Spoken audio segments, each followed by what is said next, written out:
Oke guys, boleh bantu like, share, and subscribe untuk channel Biologi Trip ya.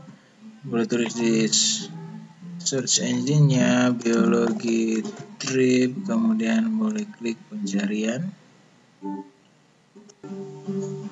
Oke guys, kalau sudah keluar tampilan seperti ini di gambar, ada video-video saya, kemudian boleh klik subscribe.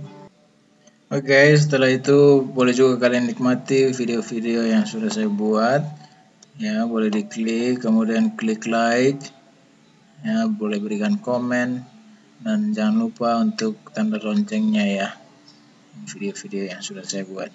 Thank you. Oke, selamat pagi guys. Kembali lagi dengan Kak Petra dalam pelajaran biologi. Ya, hari ini Kak Petra akan menjelaskan impuls mesentrik melalui sinapsis. Ya, jadi mekanisme penghantaran impuls melalui sinapsis. Di sini ada beberapa komponen yang perlu kita pelajari bersama. Ya, Kak Petra sudah gambarkan gambar neuron. Ya, di sini ada sinapsis yang akan kita lihat lebih detail. Bagian sinapsis ini bagian sinapsis. Ya, di dalam bagian sinapsis ini ada beberapa komponen. Terdapat vesikula sinapsis atau kantong-kantong ya yang akan membungkus zat-zat tertentu ya. Kemudian ada juga di dalam kantong itu terdapat neurotransmitter. Neurotransmitter ini berupa zat kimia yang berfungsi untuk menghantarkan impuls. Zat kimia yang berfungsi untuk menghantarkan impuls. Jadi zat kimia yang berfungsi menghantarkan impuls biasanya di pelajaran SMA sering disebut zat kimianya itu adalah asetilkolin ya, atau enggak serotin atau enggak dopamin ya. Jadi neurotransmitter itu contohnya itu kurang lebih sering dipakai itu asetilkolin ya. Nah, kemudian ini adalah membran sinapsis. Membran sinapsis. Ya, membran sinapsis bagian luarnya ini ya.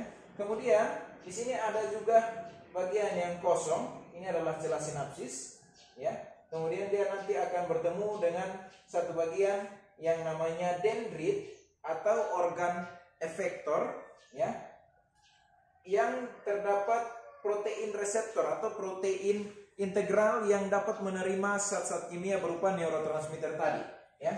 Nah, sekarang kita akan mempelajari bagaimana impuls itu akan melewati sinapsis. Impuls itu akan melewati sinapsis. Jadi yang sudah kita pelajari pada video sebelumnya ya, impuls melewati akson sampai di sinapsis. Impuls itu akan ditangkap oleh neurotransmitter. Neurotransmitter ini berfungsi nanti untuk menghantarkan, ditangkap oleh neurotransmitter, kemudian akan dibungkus oleh yang namanya vesikula sinapsis. Kemudian akan dibungkus oleh vesikula sinapsis, lalu vesikula sinapsis ini akan bergerak ya. Vesikula itu biasa dibuat di aparatus Golgi ya. Vesikula sinapsis ini akan bergerak menuju bagian paling ujung dari membran sinapsis. Akan bergerak menuju bagian paling ujung dari membran sinapsis. Kemudian vesikula sinapsis ini akan melebur bersama dengan membran sinapsis. Jadi kurang lebih gambarnya seperti ini ya. Kalau misalnya ada ini ya, ini membran sinapsis akan melebur dan siap untuk mengeluarkan neurotransmitter ya. Membran sinapsis itu akan melebur bersama dengan vesikula sinapsis sehingga vesikula sinapsis ini sudah bisa melepaskan neurotransmitter yang tadinya menangkap impuls tersebut. Jadi neurotransmitter tadi akan dilepas melewati celah sinapsis. Kemudian dari celah sinapsis neurotransmitter itu akan ditangkap oleh protein reseptor. Akan ditangkap oleh protein reseptor di bagian dendrit ya. Jadi protein reseptor ini akan menangkap ya, artinya dia akan membuka dan menangkap neurotransmitter, kemudian dibawa masuk ke dendrit ya. Sehingga impuls itu akan bergerak ke dendrit atau bagian neuron selanjutnya atau organ yang akan menerima, contohnya otak atau otot ya. Kurang lebih ini adalah mekanisme penghantaran impuls melalui sinapsis.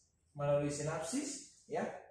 Adik-adik bisa lihat kembali, ya. Jadi kurang lebih nanti akan ditangkap oleh neurotransmitter. Neurotransmitter akan dibungkus oleh vesikula sinapsis. Vesikula sinapsis akan melebur bersama dengan membran sinapsis sehingga neurotransmitter itu dapat keluar. Neurotransmitter keluar melewati celah sinapsis, kemudian akan ditangkap oleh protein reseptor. Akan ditangkap oleh protein reseptor dan dibawa ke dendrit selanjutnya, atau dibawa ke otak, atau dibawa ke otot. Sehingga impuls itu tidak hanya diam atau tidak berhenti, tetapi dia terus dibawa ke pusat saraf otak, ya, dan dikembalikan ke bagian efektor sehingga ada dampak yang dikeluarkan oleh tubuh. Sampai sini saja video kita. Sampai jumpa. Bye.